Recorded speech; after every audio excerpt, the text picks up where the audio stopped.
Mi smo imali jednu skupinu naših prijatelja koji su od začetka vojne smo se družili i za vrijeme vojne i onda smo 1997. se odlučili da ustanovimo naše društvo kako bi mi mogli ovdje djelovati i organizirati našim ljudima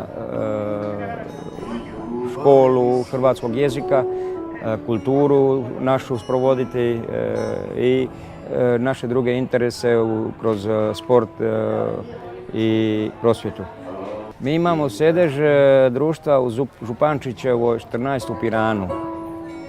To smo dobili, taj krat še dok je bila gospođa Vojka Štular, ona nam je to omogućila, općina Pirani, tako da je to u najmu, odnosno u korištenje općine Pirani.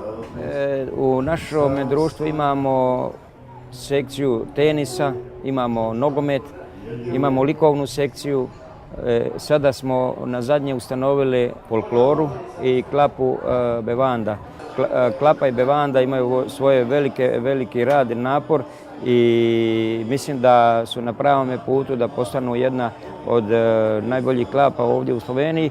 Folklora radi dobro, zadovoljni smo, kupili smo opremu splitski plesovi koja iz 19. stoljeća, a sada imamo, evo i danas možemo se pohvaliti, dobili smo istarsku narodnu nošnju područja Trsta, Kopra, Izole i ovdje istarskog dijela hrvatske strane, tako da imamo miješanu odjeću.